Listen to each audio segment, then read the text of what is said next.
Alhamdulillah wassalatu wassalamu ala Rasulillah. Segala puji bagi Allah Subhanahu wa taala, juga salawat dan taslim kepada Nabi Muhammad sallallahu alaihi wasallam. Saudaraku seiman, kita sekarang menyambut Idul Adha. Dan ini salah satu hari raya yang dianjurkan dalam Islam untuk dirayakan. Nabi SAW mengatakan kepada masyarakat Madinah pada saat beliau hijrah ke Madinah. Pada waktu itu mereka punya banyak sekali hari-hari raya. Maka beliau bersabda sallallahu alaihi wasallam, sesungguhnya Allah telah menggantikan seluruh hari raya kalian dengan 2 hari raya yang dianjurkan untuk dirayakan. Idul Fitri dan Idul Adha. Idul Adha ini ada ibadah selain sholat id yang dianjurkan. Dan Allah menggabungkan antara sholat id dengan ibadah ini, yaitu berkurban. Dalam surah Al-Kautsar ayat 2 Allah berfirman, A'udzubillahi minasyaitonirrajim, fasalli li rabbika wanhar. Sholatlah Idul Adha itu dan berkurbanlah selain itu. Kurban ini adalah ibadah yang sangat besar pahalanya dan sangat dianjurkan. Dan berkurban ini melakukan atau terdiri dari 3 jenis hewan ternak. Unta, sapi, kambing, dan domba. Dan yang paling afdal di antara 3 ini adalah domba dan kambing. Karena beberapa alasan. Yang pertama, awal diperintahkannya untuk berkurban adalah kisah Nabi Ibrahim alaihissalam pada saat tidak jadi menyembelih Ismail. Dan itu Allah ganti dengan domba. Begitu juga dengan perilaku baginda Nabi SAW dalam hadis Bukhari. Kalau beliau menyembelih 2 ekor domba jantan yang bertanduk, yang berwarna putih dan di bagian mata serta keempat kakinya berwarna hitam. Berarti memang contoh dari Nabi Ibrahim alaihissalam adalah domba, juga contoh dari Nabi Muhammad SAW adalah domba. Dan masuk bersama domba adalah kambing. Begitu juga boleh sapi dan unta, tapi yang lebih awal adalah domba dan kambing. Kalau sapi dan unta adalah hadis Bukhari juga, di mana Jabir bin Abdullah radhiyallahu anhu mengatakan, kami telah menyembelih di hari Hudaybiyah untuk 1 ekor sapi 7 orang dan 2 ekor unta 7 orang. Beberapa adab yang harus difahami dalam masalah kurban ini. Yang pertama adalah dianjurkan mengikhlaskan niat kepada Allah Subhanahu wa taala. Allah mengatakan dalam Al-Qur'an, "A'udzu billahi minasyaitonir rajim, wa ma umiru illa liya'budullaha mukhlishina lahu din." Ayat. Dan semuanya tidak diperintahkan untuk beribadah kepada Allah kecuali dilakukan dengan ikhlas, ya, diikuti dengan ajaran agama yang lurus. Juga dalam hadits Abu Dawud, baginda Nabi SAW bersabda, "Innallaha la yaqbalu amalan illa ma kana khalisan liwajhi." Allah tidak akan pernah menerima amalan kecuali yang ikhlas karenanya.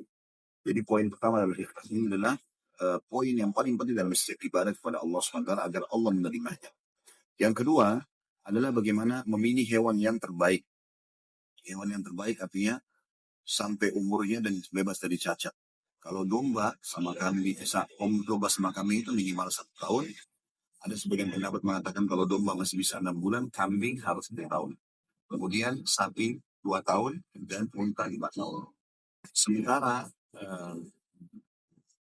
hewan yang lain tidak boleh, harus pada diri. Dan kita pilih yang terbaik artinya umurnya mencapai dan juga bebas dari cacat. Dan Nabi SAW ada 4 hewan tidak layak untuk dikurbankan. Hewan yang buta matanya dengan kebutaan yang jelas, hewan yang pincang, hewan yang kurus kering, dan hewan yang tidak bersumsum.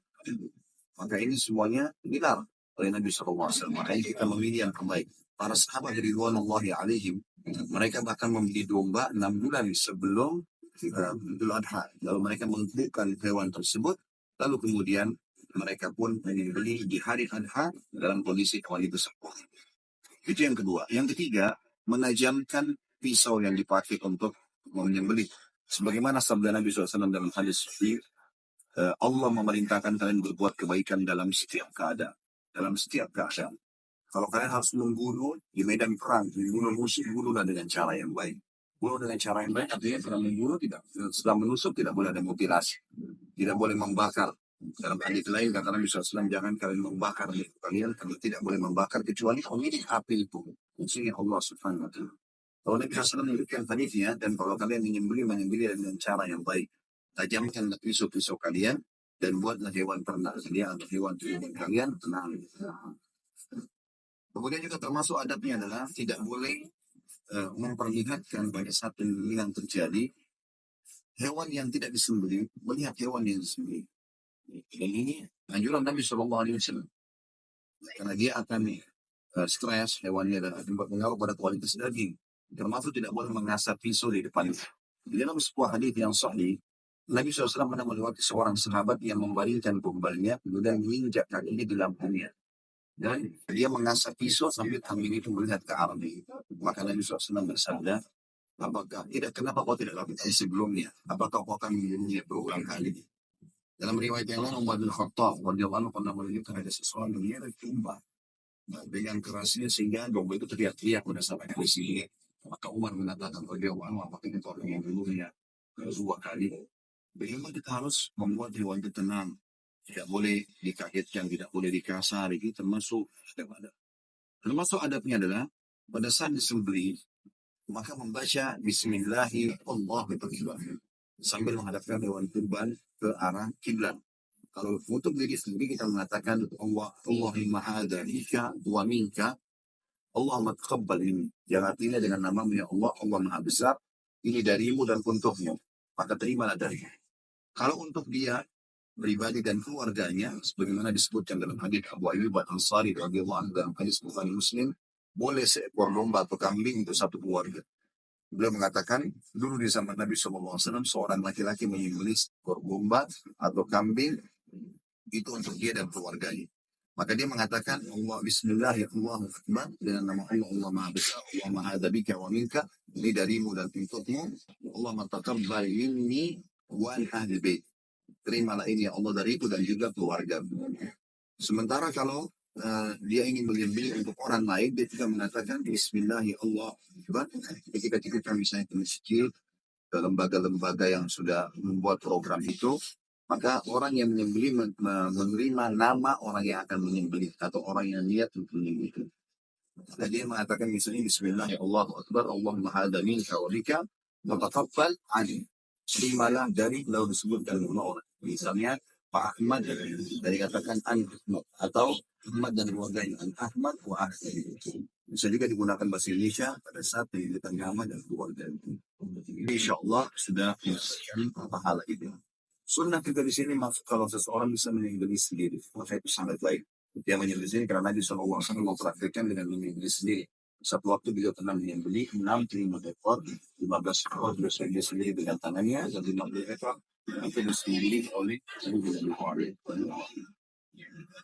Yang termasuk adab yang perlu diperhatikan di sini adalah membagi daging kurban itu menjadi 3 bagian.